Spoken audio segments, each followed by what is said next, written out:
आप सबको कैसे हो आप लोग। आशा करती हूँ आप सब ठीक होंगे। निधि चैनल में आप सबका स्वागत है। और आज मैं आपको वट सावित्री पूजन विधि और कथा सुनाऊंगी और कथा का पूरा सुनी। तो चलो शुरू करते हैं पूजन विधि।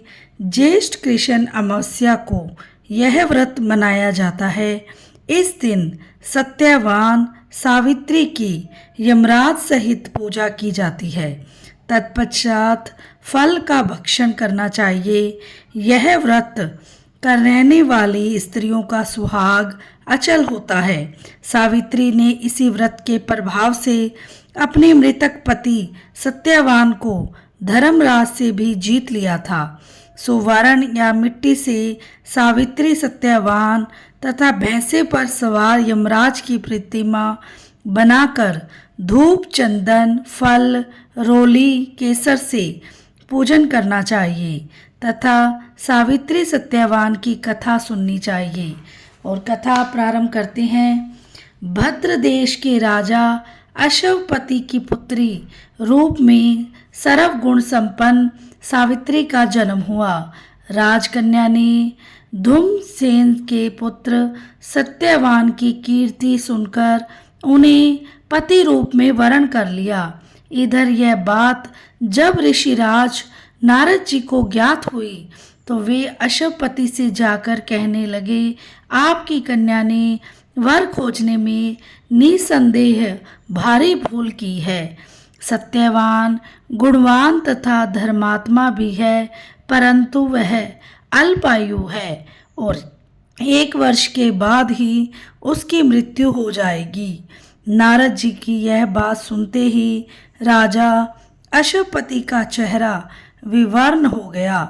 वृथा न होवी देव ऋषि बानी, ऐसा विचार करके उन्होंने अपनी पुत्री को समझाया कि ऐसे अल्पायु व्यक्ति के साथ विवाह करना उचित नहीं है, इसीलिए कोई अन्य वर चुन लो।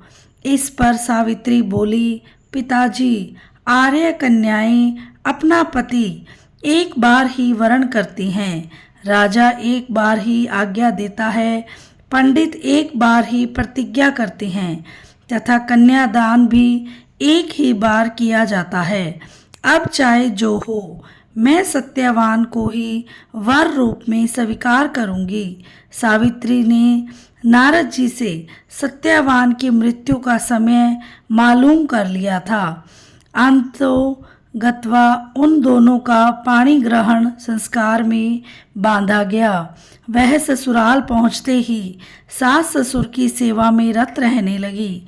समय बदला, ससुर का बल क्षीण होता देख शत्रुओं ने राज्य छीन लिया। नारद का वचन सावित्री को दिन प्रतिदिन अधीर करता रहा। उसने जब जाना कि पति की मृत्यु का दिन नज़दीक आ गया है, तब 3 दिन पूर्व से ही उपहास शुरू कर दिया।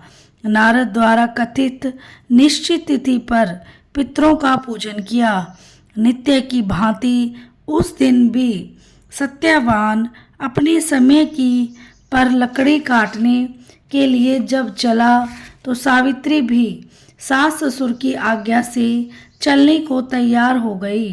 सत्यवान वन में पहुंचकर लकड़ी काटने के लिए एक वृक्ष पर चढ़ गया।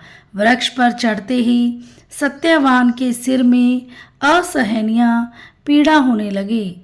वह व्याकुल हो गया और वृक्ष के ऊपर से ही नीचे उतर आया।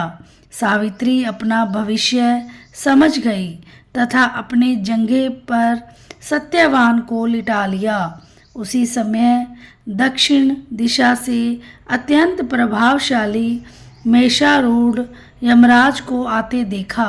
धर्मराज सत्यवान के जीव को जब लेकर चल दिए तो सावित्री उनके पीछे चल दी। पहले तो यमराज ने उसे देवी विधान सुनाया, परंतु उसकी निष्ठा देखकर वर मांगने को कहा। सावित्री बोली, मेरे सास ससुर वनवासी तथा अंधे हैं, उन्हें आप दिव्य ज्योति प्रदान करें। यमराज ने कहा, ऐसा ही होगा, अब लौट जाओ। यमराज की बात को सुनकर उसने कहा, भगवान, मुझे अपने पतिदेव के पीछे पीछे चलने में कोई परेशानी नहीं है। पति अनुगमन मेरा कर्तव्य है। यह सुनकर उन्होंने फिर वर मांगने को कहा। सावित्री बोली, हमारे ससुर धूम्रसेन का राज्य छिन गया है, उसे वे पुनः प्राप्त कर लें तथा धर्मपरायण हों। यमराज ने यह भी वर देकर लौट जाने को कहा, परंतु उसने पीछा न छोड़ा। अंत में यमराज को सत्यवान का प्राण छोड़ना पड़ा तथा सौभाग्यवती को 100 पुत्र होने का वरदान भी देना पड़ा। सावित्री को यह वरदान देकर धर्मराज अंतर्ध्यान हो गए।